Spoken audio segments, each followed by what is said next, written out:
President Trump has a mercurial temperament. It is known all over the world. And he is not beyond holding out threats at various points of time. So this is par for the course, I think.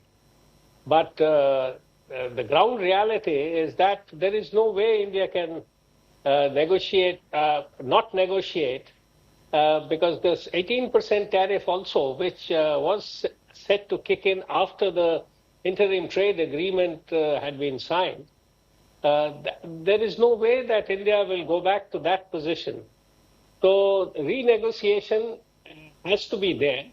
Whether President Trump agrees to it today or tomorrow remains to be seen. But I think that is the situation on the ground.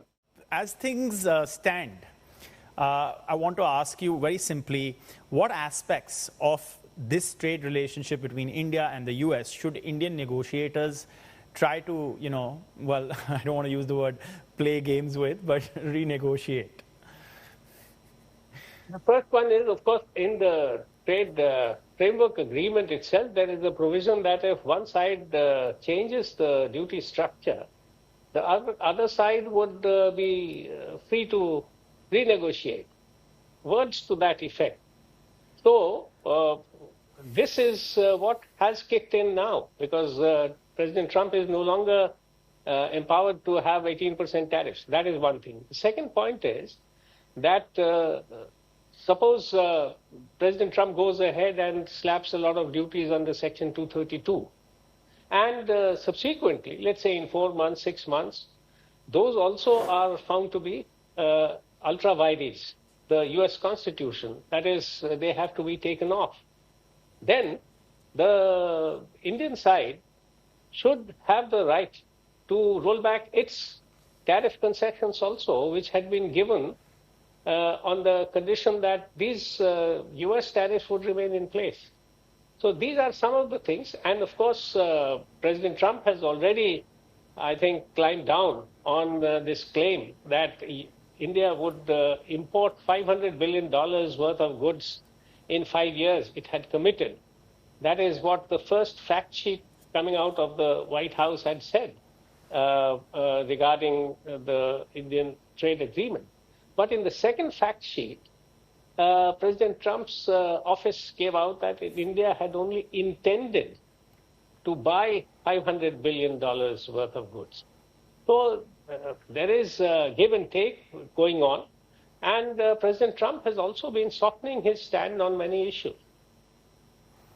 Yeah, we did actually report that when that change happened in the fact sheet.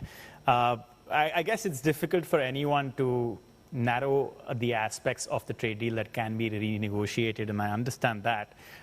As things stand, one of the calculations that are perhaps difficult to make is who has the advantage, India or Asian peers, as things stand? Because there was one report from Money Control in India quoting a source saying that sectors which India can get more concessions or exemptions via the trade deal is being assessed now because the 18% tariff rate gave India a slight edge over peers. But that's no longer there. It's 15% for everyone. That's true. India, if you look at the broad picture, 45% of India's products by value are not subject to tariffs. Only 55% or so are subject to tariffs. And in these 55% products, there are a lot of these labor-intensive products like textiles and clothing, leather, gems and jewelry, shrimp, etc. So these are the areas in which a very large number of people are engaged, directly as well as indirectly. And these would, of course, figure at the top of the list of Indian demands of concessions, so that it, if not on a par, it should be slightly better off than its competitors. So that is something which the Indian negotiators would definitely strive to have.